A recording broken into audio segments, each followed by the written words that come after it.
Assalamualaikum warahmatullahi wabarakatuh. Halo anak-anak, apa kabarnya? Semoga kalian semua dalam keadaan baik dan sehat selalu ya. Anak-anak, hari ini kita akan belajar pelajaran fikih mengenai pembahasan azan dan iqomah. Kalian pastinya sudah tahu dong bagaimana suara azan, karena dalam sehari kita mendengar suara azan sebanyak 5 kali, yaitu di waktu zuhur, asar, maghrib, isya, dan subuh. Untuk lebih mengetahui lagi tentang azan dan iqomah, kita lanjut yuk ke pembahasan selanjutnya. Di sini ada pengertian azan. Pengertian azan secara bahasa artinya pemberitahuan atau ajakan. Adapun pengertian azan secara istilah yaitu seruan untuk melaksanakan sholat. Tujuan azan dikumandangkan. Yang pertama, untuk memberitahukan bahwa waktu sholat telah tiba. Yang kedua, mengajak umat Islam untuk mengerjakan sholat. Dan tujuan yang ketiga yaitu memanggil umat Islam untuk sholat berjamaah. Ada beberapa manfaat dikumandangkannya azan, yaitu memberitahukan bahwa waktu sholat telah tiba. Kemudian mengajak umat Islam untuk selalu sholat berjamaah dan sebagai media syiar dan dakwah agama Islam. Anak-anak, perlu kalian ketahui ya, orang yang mengumandangkan azan disebut dengan muazin dan orang yang mendengarkan azan disebut dengan mustami. Kita ulangi lagi ya, sekali lagi. Orang yang mengumandangkan azan disebut dengan muazin dan orang yang mendengarkan azan disebut dengan mustami. Nah, kalian sudah tahu kan sekarang apa perbedaan muazin dengan mustami? Azan disyariatkan pada tahun pertama Hijriah. Orang yang pertama kali mengumandangkan azan adalah sahabat Rasul yang bernama Bilal bin Rabah. Hukum mengumandangkan azan adalah sunnah muakkad.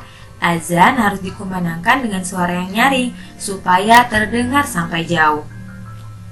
Ingat-ingat ya, seorang muazin harus laki-laki dan tidak boleh salah dalam melafalkan azan karena dapat menyalahartikan azan tersebut. Selanjutnya iqomah. Iqomah menurut bahasa berarti mendirikan. Adapun menurut istilah adalah ajakan untuk melaksanakan sholat berjamaah. Iqomah juga menandakan sholat akan segera dilaksanakan. Iqomah dikumandangkan ketika hendak melaksanakan sholat.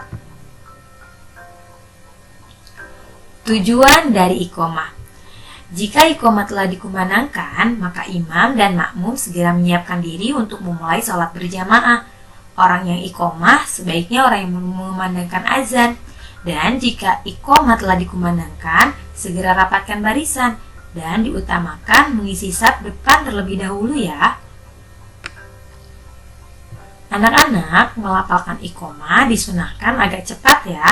Iqomah dikumandangkan dengan suara lebih rendah dari suara azan. Di sini ada gambar bacaan iqomah. Bacaan iqomah dibaca sebanyak 1 kali. Bacaan iqomah sama seperti bacaan azan. Akan tetapi yang membedakan bacaan iqomah terdapat kalimat qad qamatis shalah, qad qamatis shalah. Ketentuan azan dan iqomah. Ada syarat azan dan iqomah. Yang pertama, orang yang azan dan iqomah harus orang Islam. Dikumandangkan setelah masuk waktu sholat, harus tamyiz atau sudah mengetahui baik dan buruk.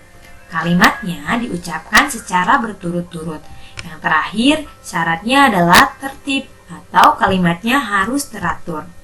Kemudian, ada sunnah dalam azan dan iqomah. Yang pertama, berdiri tegak menghadap kiblat.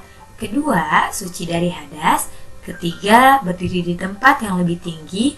Keempat, hendaknya memiliki suara yang bagus. Kelima, memasukkan ujung jari ke lubang telinga. Keenam, berhenti setiap selesai membaca 1 kalimat azan, dan yang terakhir membaca doa setelah azan. Lafaz azan. Perhatikan ya anak-anak, di sini ada lafaz azan. Lafaz azan dibaca sebanyak 2 kali. Lafaz azan diawali dengan kalimat takbir yang berbunyi Allahu Akbar, Allahu Akbar, dan diakhiri dengan kalimat tahlil yang berbunyi La ilaha illallah. Lafaz azan subuh dengan lafaz azan zuhur, asar, maghrib, dan isya itu berbeda ya anak-anak. Yang membedakan lafaz azan subuh dengan lafaz azan lainnya yaitu pada kalimat as-sholatu khairum minan naum. As-sholatu khairum minan naum yang artinya sholat itu lebih baik daripada tidur. Ketika kalian sudah mendengar kumandang azan, disunatkan untuk membaca doa setelah azan. Apakah kalian sudah hafal doa setelah azan? Kita baca bersama-sama ya doa setelah azan. Bismillahirrahmanirrahim. Allahumma rabba hadhihi da'wati tammah wassalatil qa'imah ati sayyidana Muhammadanil wasilata wal fadilah wasyarafa wad darajatal 'aliyatar rafi'ah wa ba'ashu maqaman mahmudanil ladzi wa'adtah innaka la tukhliful mi'ad. Nah, itulah tadi doa setelah azan. Mudah-mudahan setelah kita membaca doa setelah azan bersama-sama, kalian semakin hafal lagi ya doa setelah azannya. Alhamdulillah, kita sudah belajar dan mengetahui pembahasan mengenai azan dan iqamah.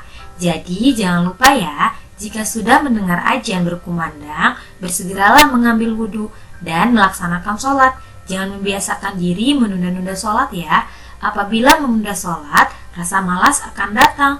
Dan pastinya Allah tidak menyukai orang yang lalai dan malas dalam sholatnya. Terima kasih sudah menyaksikan video ini. Semoga kita bertemu di pembelajaran selanjutnya.